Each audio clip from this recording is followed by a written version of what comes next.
About 1977, I decided to have a look at the Quran. I never met a Muslim. I lived 100 kilometers from the nearest Muslim. See, what interested me was what non-Muslims said about Muhammad. There are books and books written about Muhammad that tell you, one thing we know for sure about this man, he had an outside source of information. One book I've got says the Quran was written by a committee, because they've established so well that there's information in there that an Arabian shouldn't have known. He must have had someone from the outside bringing him this information. So they say, one thing we know for sure, he had an outside source of information. Now, he said this book was a revelation. So they say, you see, he was a liar. He got it from somewhere, he put it in a book, and he gave it to someone, telling him it was from God. He was a liar. Other people write books and books on the subject of Muhammad, and they say, one thing we know for sure, he thought he was a prophet. He was crazy. Because they look at his life very carefully, and they see episodes like, for example, when he hid in the cave with Abu Bakr. He was running from the whole city who wanted to kill him, and he hid in the cave, and when the Meccans came running up to the cave to kill them, what did he say to his friend? Did he tell him, see if you can find a back way out of the cave? What he told his friend was, relax. He was telling him, I see what you see, but he said, God is with us. God will save us. So people on that basis, they say, you see, he thought he was a prophet. He thought God was with him because he said things like that. He wasn't a liar. They never seem to realize that one man can't be both. So you can't be a liar and a crazy man at the same time. If you think that an angel gives the words of God in your ear, and somebody says, I have a question for you, what does God tell you about this thing? I want to hear an answer tomorrow. If you're a crazy man, if you think an angel whispers in your ear, then you don't sit up that night thinking, what will I tell him tomorrow? What can I find? Who knows the answer? You're crazy. You think the angel will tell you the answer. You don't go and look it up somewhere.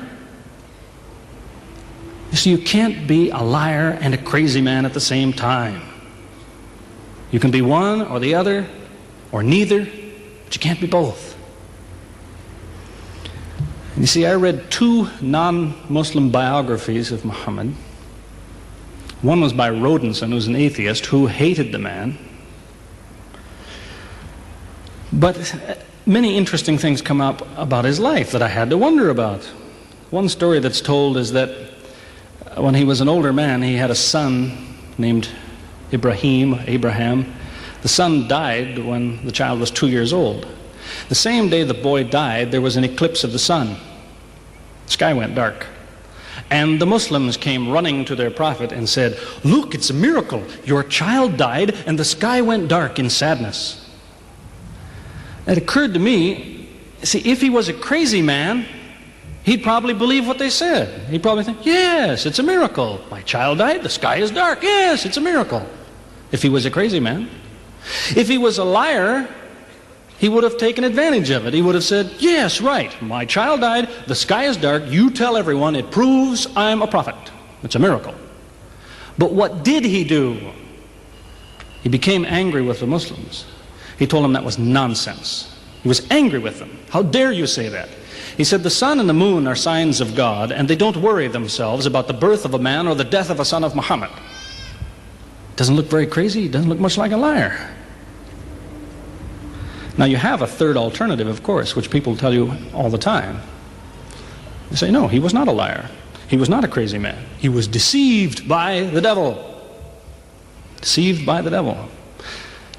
It's an interesting idea, but whatever you say, you better be ready to back it up. There's a lot of difficulties with that idea. For example, there is a verse in the Quran which tells the reader about a good habit to develop. It tells him, before you read this book, always say, A'udhu billahi minash shaitani rajim, which means, I take refuge in God from Satan the rejected. Is this Satan who wrote this?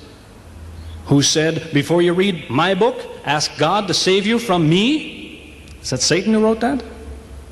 As Jesus said, if Satan is divided against himself, then his kingdom will fall. He's fighting against his own interests.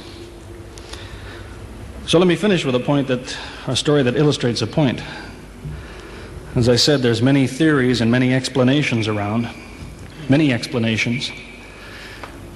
But an explanation, something somebody tells you, is just so much air coming out of his mouth unless he has proof and unless he offers you something that you can use to falsify it. You see, there's many theories of how do the planets go around the sun and how do the stars burn and all the rest of it. Many theories. Most of them are just so much wind. Scientists pay no attention to them because they don't contain something that could be checked to prove it false. You see, Einstein was considered an intelligent man because when he offered his theory in 1905 and again in 1915, he didn't just offer a theory, he said, here's 3 ways to prove I'm wrong. Now it's worth listening to. He's told me, here's 3 different things you can do. If you can do this, I'm wrong. Here you are. Is there anything like that in Christianity? Has the Christian ever said, you want to prove I'm wrong? All you have to do is this. Has he ever done that? The Quran is filled with that kind of thing, filled with it. Saying, you want to prove this book is wrong? Do this. Prove it. Go ahead. Do it. Filled with that kind of thing. There's an example of it that made a big impression in its day, during the lifetime, 14 centuries ago, of the Prophet of Islam. You see, he had an uncle named Abu Lahab. That was his nickname, Abu Lahab. This man hated Muhammad. He hated anything the man said. He used to watch him going through the city, and if he saw him talking to someone, he waited till they split up. He'd go after the man he spoke to and take him and say, what did Muhammad tell you? Whatever it is, it's a lie. Did he tell you day? It's night. Did he say black? It's white. Exact opposite. Whatever he heard the Muslims say, he said the opposite. That was the way his mind worked. There's a little chapter of the Quran called Lahab, and it says about this man that he'll never change. It condemns him to hell, Jahannam. You see, if the man had ever become a Muslim, the Muslims would believe, well, now he's not condemned anymore. You see, for 10 years before Abu Lahab died, that was a part of the Quran. And the Muslims could come to Abu Lahab and say, do you know, it's been revealed to us in our book that you will never be a Muslim. God says you will never be a Muslim. For 10 years they told him that. All he had to do was say, well, your book is wrong. I want to be a Muslim. What do you think of your book now? That's all he had to do. He had 10 years to think about it. And that's the way he was. See, if somebody is your enemy, you don't come to him and say, you want to prove I'm wrong? Here, say this. Come on, say it. If all you have to do is say the words and I'm wrong, you finish me. He never did it. See, this is one of many cases of something that was offered that could have been falsifiable. So it was. As I say, in 1978, after, how long would that be? 15 years of arguing with the church authorities, one place or another, I got the idea. I'm going to argue with some other people. I'm going to read the Quran, see how much of it is any good, pick out the true, pick out the false. Thought it'll take a few years, it'll take some serious study and so on. I read through it. About 3 days later, I finished it. I said, this is what I've been saying for 15 years. So I went to find some Muslims. I don't want somebody to feel you've been tricked into something. I haven't said anything about Christianity that isn't true. I haven't said anything about Islam that isn't true unless it was a slip of the tongue or something. I'm simply trying to remind an individual, don't close your mind before it's too late. Don't make up your mind before you have all the facts. Most people who used to be Christians and become Muslims will tell you, I am a better Christian than I used to be. Now I follow Christ. I didn't before. That's what I would tell you. The Bible says Jesus told his disciples, when you greet one another, let your greeting be, peace be with you. He set the example. Peace be with you. Who says that today? Christians? Once in a great while, maybe. Muslims, whether they speak Arabic or not, they say, Salaam alaikum. Peace be with you.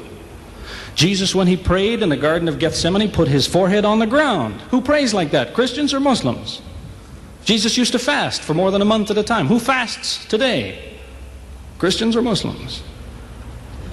who really is trying to imitate Jesus. Somebody said to me before coming in here, they said, the Muslims make Jesus out, they insult him and so on and so on. How, possibly, do they insult him? They lift him up. Up. They can't tolerate anything bad said about him. They would just as quickly tell you that, you know, they say Muhammad Rasulullah means Muhammad is the messenger of God. They will just as quickly say Isa, Jesus, Isa, Rasulullah, no problem. Just as quickly tell you that, because it's true. They occupy the same place. If God himself wants to make distinctions among his prophets, that's his business, not ours. Treat them all with the same amount of respect. May God guide us always closer to the truth.